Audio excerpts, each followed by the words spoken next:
అనబెల్లె ఈ పేరు వింటేనే వెన్నులో వణుకు పుడుతుంది. ఈ దెయ్యం బొమ్మ వెనుక ఉన్న రియల్ స్టోరీ తెలిసిన తర్వాత ఏ బొమ్మను చూసినా భయంతో వణికిపోతారు. హర్రర్ సినిమాలు చూసే వాళ్లకు ఈ పేరు గురించి ప్రత్యేకంగా పరిచయం అక్కర్లేదు. భయపెట్టే ఈ బొమ్మ స్ఫూర్తితో ఇప్పటికే ఎన్నో సినిమాలు వచ్చాయి. అయితే ఈ సినిమా కల్పిత కథ కాదని, వాస్తవ ఘటన ఆధారంగా తెరకెక్కించామని ఇప్పటి దర్శకులు వెల్లడించారు. నేపథ్యంలో అనబెల్లె బొమ్మ గురించి తెలుసుకోవడానికి చాలా మంది ఆసక్తిగా ఉన్నారు. ఇంతకీ ఆ బొమ్మ దెయ్యంలా ఎలా మారింది, అందులో ఆత్మ ఉందని ఎలా తెలుసుకున్నారు, ఆ బొమ్మని ఇంట్లో పెట్టుకున్న కుటుంబం ఎలాంటి పరిస్థితులను ఎదుర్కొన్నారు, ఇప్పుడు ఆ బొమ్మ ఎక్కడుంది, తదితర విషయాలను ఈ వీడియోలో డిస్కస్ చేస్తాం. చివరి వరకు చూడండి. సినిమాల్లో చూస్తున్న అమ్మాయి బొమ్మ అసలైన అనబెల్లె కాదు.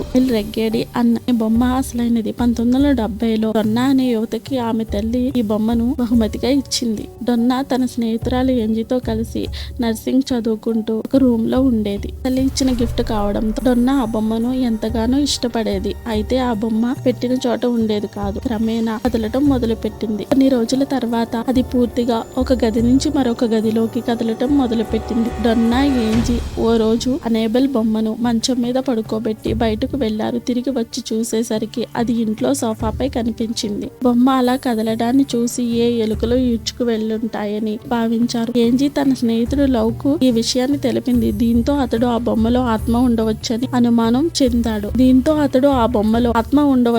డొన్నా ఏంజీలను హెచ్చరించాడు. అయినప్పటికీ డొన్నా ఏంజీలు అది నమ్మలేదు. ఈ విషయం తెలిసిన రోజు నుంచి లవ్ ఆ బొమ్మపై ద్వేషం పెంచుకున్నాడు. ఆ బొమ్మను వదిలించుకోవాలని వారికి చాలా సలహాలే ఇచ్చాడు. కానీ డొన్నా ఏంజీలు మాత్రం దానిని నమ్మలేదు. అన్నాబెల్ క్రమేణా తన ఉనికిని ప్రదర్శించడం మొదలుపెట్టింది. ఇంట్లో పేపర్లు ముక్కలుగా చేసి వాటి ఉన్నట్టుండి అవి మాయమయ్యేవి. ఇలా జరుగుతూ ఉండగా డొన్నాకు సందేహం వచ్చింది. ఇంట్లో ఎవరు లేనప్పుడు పేపర్లు ఎవరు చింపుతారు, ఇలా ఈ విధంగా ఎవరు రాస్తారని డొన్నా ఆలోచించింది. చివరికి గోడలపై కూడా అనబెల్లే రాతలు కనిపించడంతో ఆ బొమ్మలో ఏదో ఉందని అనుమానం మొదలైంది. ఓ రోజు రాత్రి డొన్నా ఇంటికి వెళ్లి చూస్తే అనబెల్లే మంచంపై కనిపించింది. దాని చేతికి రక్తం ఉండటంతో డొన్నా షాక్ అయింది. దాని చేతుల నుంచి రక్తంలా ఎర్రని ద్రవం బయటకు వస్తుండటంతో డొన్నా అది సాధారణ బొమ్మ కాదని తెలుసుకుంది. దీంతో డొన్నా ఏంజీలు స్పిరిట్ గేమ్ ద్వారా ఆమె వివరాలు తెలుసుకోవడానికి ప్రయత్నించారు. ఇప్పటి వరకు డొన్నాకు అనబెల్లే అంటే ఎవరో కూడా తెలియదు. అది ఒక వాళ్ళమ్మ ఇచ్చిన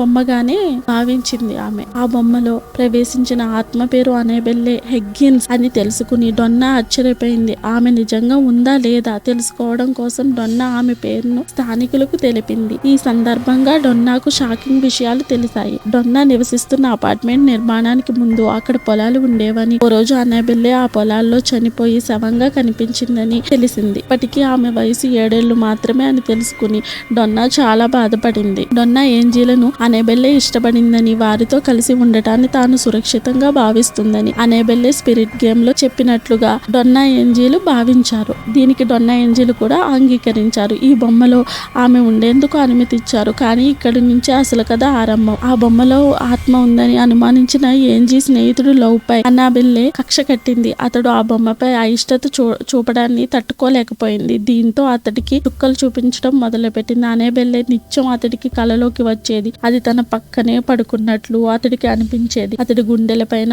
పాక్కుంటూ వెళ్లి పీక నొక్కుతున్నట్లు కలలు వచ్చేవి. ఓ రోజు అది అతడికి తలను ఛిద్రం చేసినట్లుగా కల వచ్చింది. దీంతో లవ్ కి ఉలిక్కిపడి నిద్ర లేచాడు. ఆ బొమ్మతో డొన్నా ఏంజీలకు ఏ రోజైనా ప్రమాదమని లవ్ కి తెలుసుకున్నాడు. ఒక రోజు డొన్నా ఇంటి నుంచి బయటకు వెళ్ళింది. దీంతో లవ్ కి ఏంజీతో ఒంటరిగా గదిలో ఉన్నాడు. రోడ్ ట్రిప్ కు వెళ్లేందుకు ప్లాన్ చేస్తుండగా ఎవరో డొన్నా గదిలోకి వెళ్తున్నట్లు అనిపించింది. దీంతో మూసి ఉన్న తలుపును తెరిచేందుకు కాసేపు కష్టపడి తలుపు తెరిచి చూస్తే ఆ గదిలో వస్తువులు ఎక్కడివి అక్కడే ఉన్నాయి. మంచం మీద ఉండాల్సిన ఆ బొమ్మ మాత్రం ఓ మూలన ఉంది. ఆ బొమ్మను తిరిగి మంచం మీద పెట్టేందుకు లవ్ దాని వద్దకు కదిలాడు. అయితే అతడు దాన్ని సమీపిస్తున్న కొద్దీ శరీరం మంట పెట్టడం మొదలైంది. మెడ వెనుక కాలుతున్నట్లుగా అనిపించింది. ఆ తర్వాత గుండెలో నొప్పి వచ్చింది. అతడి షర్టు మీద గీరినట్లుగా మరకలు కనిపించాయి.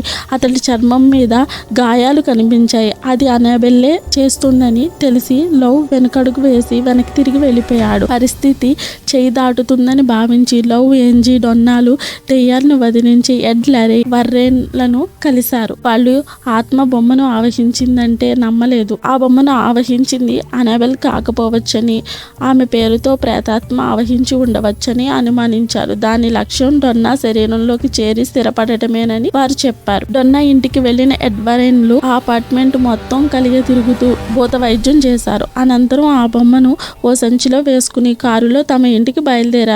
ఆ బొమ్మతో ఎక్కువసేపు హైవేపై ప్రయాణించడం సురక్షితం కాదని ఎడ్ భావించాడు. అతడు ఊహించినట్లే కారులో సమస్య ఏర్పడింది. ఇంజన్ లో సమస్య ఏర్పడింది. బ్రేకులు కూడా పడలేదు. దీంతో ఎడ్ ఆ బొమ్మపై హోలీ నీళ్లు చల్లాడు. కొద్దిసేపటి తర్వాత కారు సాధారణ పరిస్థితికి చేరింది. ఎడ్ ఆ బొమ్మను తన ఇంటికి తీసుకెళ్లి టేబుల్ మీద పెట్టాడు. అంతే, ఆ చుట్టుపక్కల గాలి స్తంభించిన భావన అతనికి కలిగింది. అయితే బొమ్మ మాత్రం చాలా ప్రశాంతంగా కనిపించింది. కొన్ని వారాల తర్వాత ఆ బొమ్మ తన అసలు రూపం చూపించడం మొదలుపెట్టింది. డొన్నా ఇంట్లో ఉన్నట్లే ఒక గది నుంచి మరొక గదిలోకి వెళ్తూ ఎడ్ కు చుక్కలు చూపించే ప్రయత్నం చేసింది. దీంతో ఎడ్ మత బోధకుడి సాయంతో ఆత్మను బంధించాలని ప్రయత్నించాడు. కానీ అక్కడే ఓ తప్పు జరిగిపోయింది. ఆ మత బోధకుడు ఈ విషయాన్ని చాలా తేలిగ్గా తీసుకున్నాడు.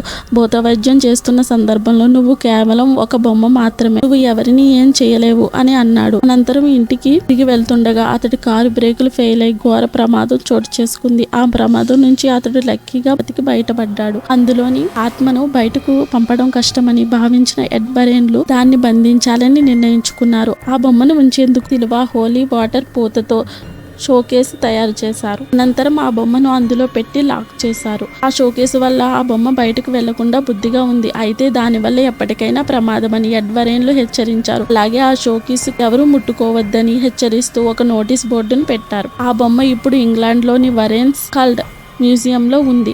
ఇందులో కేవలం అనబెల్ మాత్రమే కాదు, ఎడ్వర్డెన్లు సేకరించిన వివిధ వస్తువులు సైతం ఉన్నాయి.